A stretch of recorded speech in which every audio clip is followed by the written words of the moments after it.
Jóvenes, buenas tardes. Vamos a continuar con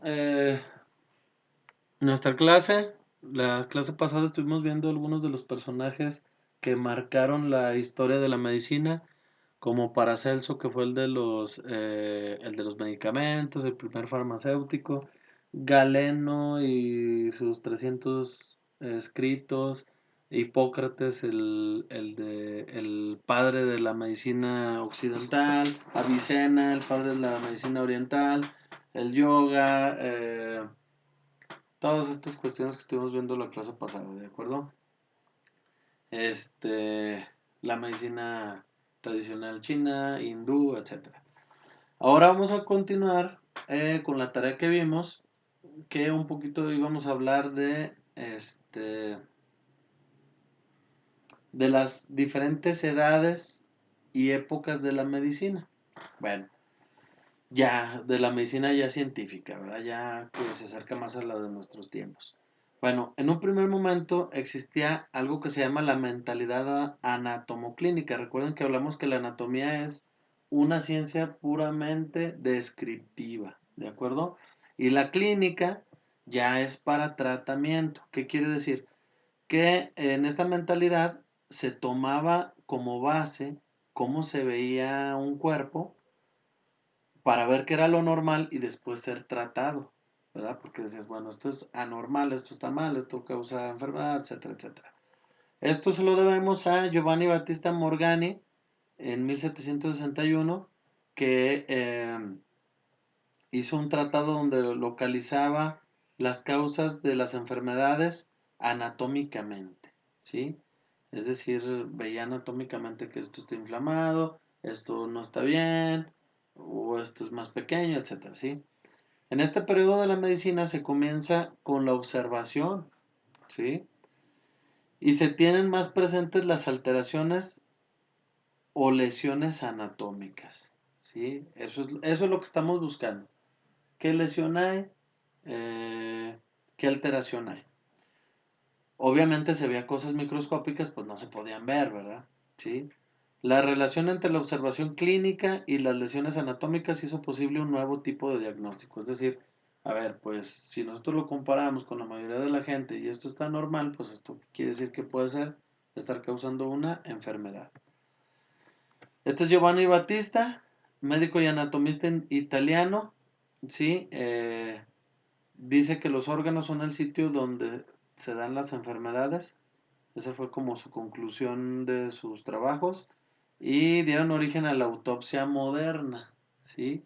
Recuerden que obviamente este está basado en Vesalio, ¿sale? Recuerden que Vesalio fue el que escribió el primer tratado anatómico después de la Edad Media, ¿sí? Bueno, y luego pasamos aquí a la mentalidad fisiopatológica. Fisio significa función, patología significa enfermedad. Quiere decir que por primera vez se busca cómo funcionan las enfermedades. Esto hablamos del siglo XVII y siglo XVIII, ¿sale? Bueno, ¿cómo lo buscaron? La fiebre es un ejemplo, ¿verdad? De la primera alteración funcional, ¿sí? Siempre que nosotros tenemos fiebre, quiere decir que tenemos una infección. ¿En dónde? ¿Quién sabe? Pero significa que nuestro cuerpo está infectado, nos lo está diciendo. La medición de la temperatura se convirtió así en un nuevo tipo de signo fisiopatológico, ¿verdad? ¿Sí? O bien una señal de trastorno funcional. Obviamente, pues más antes no se tenían los termómetros y cómo se hacía, pues se tocaba, ¿verdad? Con la frente. Es evidente cuando uno está con mayor temperatura de lo normal, ¿sí? La toma de la temperatura junto con el estetoscopio comenzaron a ser los más antiguos instrumentos médicos. ¿Cuál es el estetoscopio? El estetoscopio es el aparato este que tienen los médicos, ¿verdad? Que tienen unas terminaciones para las orejas, un extremo para las orejas y el otro extremo van viendo que los pulmones, que el estómago, etcétera, ¿sí? Este es uno antiguo, por ejemplo, miren. Este es un estetoscopio antiguo. Ahora ya, pues son más modernos, ¿verdad? Tienen plastiquito, colores, etcétera, ¿sí? Eh, por ejemplo, antes no había agujas desechables, por eso les puse esta imagencita. No existían. Había esterilizables que eran de metal, se ponían en una cajita, no sé si a alguien le habrá tocado por ahí que lo hayan inyectado alguna tía, alguna abuelita, etcétera. Los ponían en una cajita por esterilizarlos con agua hervida y ya se puede utilizar en el siguiente, ¿sí? Ok, luego de aquí pasamos a la mentalidad etiológica. Etiología significa origen, origen de las enfermedades, ¿sí? Aquí ya fue cuando se descubrió, ya estaba la microscopía un poquito avanzada y ya se descubrió que muchas enfermedades podían deberse a bacterias o a virus. Se refiere al estudio científico de las causas de las enfermedades, observando, ¿verdad? Primero. Y luego explicar la relación entre la enfermedad y el supuesto causante, ¿verdad? ¿Sí? O sea, el que está causando la enfermedad y cómo se da esa enfermedad. Quizá la contribución más grande ha sido la relativa a los microorganismos productores de enfermedades, como ya les dije, las bacterias y los virus. Bueno, y otros más, los protozoarios. Eh, una bacteria puede ser la Salmonella typhi, que causa el tifo, la salmonelosis. Un virus, pues puede ser el de la influenza, el de la gripe, el del coronavirus, que ya no lo queremos escuchar, ¿verdad? Ya nos tiene hasta la coronilla. Y un protozoario puede ser las amibas. Se han escuchado de las amibiasis, ¿verdad? Bueno, seguimos. Los más importantes científicos de esta etapa de la medicina son Luis Pasteur, ¿sí? Que fue el que, bueno, aquí hay un error. Él hizo la vacuna antirrábica, sí, y fue de los primeros vacunadores, sí, pero no es el primero. El primer vacunador de todos, el que inventó la vacuna, se llama Edward Jenner. Lo veremos, no sé si en esta unidad o en la siguiente. No se preocupen, y les platicaré cómo fue. Sí, nada más les paso el dato de que viene de la vaca, por eso es vacuna, ¿de acuerdo? Ok, Robert Koch, 1843-1910, descubrió varios gérmenes patógenos, entre ellos la cólera y la tuberculosis. Este es un señor muy importante en la historia de esta cuestión de los microbios, porque aislaba los microbios y contaminaba animales para ver si efectivamente eran capaces de producir la enfermedad. Y el más importante a lo mejor, Alexander Fleming, que fue el que descubrió la penicilina debido a hongos, que su historia es muy... Creo que la platicamos el año pasado en biología. Deja por ahí unos trastes, ¿verdad? Con comida, etcétera, pan, se hace el moho, que son hongos, y se comen unas bacterias que andaba por ahí él estudiando, y entonces se le ocurre, dice, si eso se lo pongo a la gente que tiene unas infecciones muy grandes, a ver si se come esas bacterias, y resultó que sí se las comía. Y hasta la fecha seguimos utilizando la penicilina como este el principal agente para matar las bacterias, una infección. Este es Luis Pasteur, este es Robert Koch, este es Alexander Fleming. Bueno, todas estas historias. Ah, bueno, se me pasaba. Hay una historia muy interesante de, de Luis Pasteur. eh, que él descubre la rabia porque a un amigo de él, que era su vecino en Francia, en los suburbios, lo muerde un perro que tiene, ay, no recuerdo si es un lobo o un perro que tiene rabia, y el niño fallece, ¿sí? Y entonces él se mete en la mente buscar se queda tan impresionado que quiere buscar la cura y la encuentra, ¿verdad? Si quieren, pueden checar el libro que se llama Cazadores de Microbios y ahí les puedo decir un poquito de todas estas historias, ¿sale? Bueno, la siguiente etapa es la medicina preventiva. Bueno, fíjense, pasa de tratar las enfermedades, de estarlas tratando y curar y curar y curar y curar, a querer mejor que no se enfermen, sino que prevengan, ¿sí? Es uno de los pasos a la medicina contemporánea. Se destaca la prevención de las enfermedades, primero a nivel individual y luego colectivo. Es decir, si como ahorita lo que estamos viviendo, ahora si nos cuidamos nosotros individualmente, pues colectivamente vamos a ser más fuertes, ¿sí? se da el descubrimiento de la importancia de los factores sociales de la generación de las enfermedades. Es decir, aquí se encuentra que si eres pobre o eres rico, te enfermas diferente, ¿sí?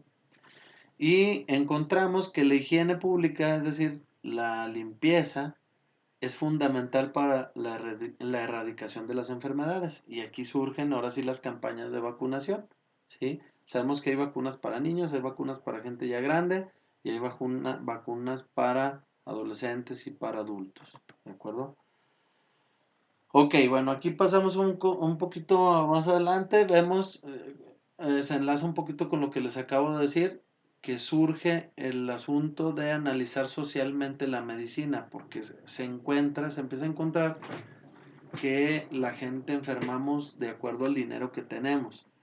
A finales de los 70 surge el pensamiento médico, una crítica ante el carácter puramente biológico de la enfermedad y la práctica médica. Es decir, lo que dice aquí es que no solamente es biológico o cuestiones médicas, sino también tienen que ver las cuestiones sociales, ¿sí? Se encuentra que el proceso de salud o enfermedad tiene cambios según sea el tiempo y las características de la población. Es decir, se demuestra el hecho de que las diferentes clases sociales se enferman y mueren de modo distinto. No es lo mismo de que se muere un rico regularmente a lo que se muere un pobre, ¿sí? Por ejemplo, no es lo mismo un accidente que pueda tener un albañil en su trabajo, ¿verdad? Que se le cae, etcétera. O por ejemplo, un profesor que le pueda dar un infarto por estrés laboral, ¿verdad? ¿Sí? Y aquí tenemos una imagencita que nos habla de cómo el baño, ¿verdad?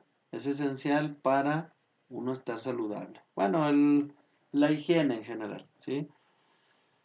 Bueno, este proceso que dije hace rato, salud-enfermedad, está sujeto a características sociales definidas, es decir, tiene un carácter social. Otra vez, lo mismo que dijimos, te enfermas de acuerdo a la sociedad a la que perteneces. Mientras que en países desarrollados se busca hacer implantes hasta de cerebro, ¿verdad? Y curas de tumores, etcétera. En los países subdesarrollados tratan apenas de controlar las iras e iras. ¿Qué es eso? Iras son infecciones respiratorias agudas. Idas son infecciones diarreicas agudas. ¿Qué quiere decir? De esto se enferman o nos enfermamos los países más pobres de infecciones, ¿sí? Respiratorias y diarreicas. Y los países más ricos, casi siempre de tumores, bueno, de cáncer, de diabetes, de hipertensión, etcétera. Son cuestiones diferentes, ¿sí? Bueno, podemos constatar, revisando la morbilidad y mortalidad, ¿qué quiere decir esto? Mortalidad es el número de muertos en un año, morbilidad el número de enfermos en un año. Y hay una clasificación de enfermedades, ¿verdad? De enfermos del corazón, de enfermos de accidentes, etcétera, ¿sí? Eh, en países como Cuba, Estados Unidos y México hay mucha diferencia, ¿sí? En donde los dos primeros, Cuba y Estados Unidos, presentan como sus primeras causas de mortalidad enfermedades del corazón, tumores, accidentes, etcétera. Y de morbilidades, neumonía, influenza, etcétera. Pero nosotros, o el caso de los países tercermundistas, tenemos enfermedades infecciosas que prevalecen en los primeros lugares, ¿sí? Bueno, aquí Cuba lo están haciendo como un país avanzado, sí. Cuba es un país muy retrasado económicamente, pero es muy avanzado médicamente, ¿sí? Por eso está de esa manera. Y México, Honduras, Costa Rica, Colombia, etcétera, son países que son tercermundistas, no tienen tanto dinero y por lo tanto hay muchas infecciones, ¿sale? Ok. Luego, como tarea,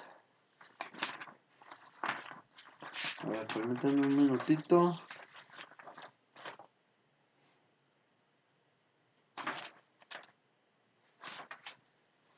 Un minutito. Sí, como tarea les voy a dejar que me traigan, ya saben, con su imagen, en su cuaderno, me muestran obviamente, lo que investigaron, escrito, su imagen. Van a ser los indicadores de nivel de vida, su concepto y cuáles son, y los indicadores de nivel de salud, su concepto y cuáles son, ¿sale? Eso lo vamos a dejar para la siguiente clase. Hasta aquí le dejamos.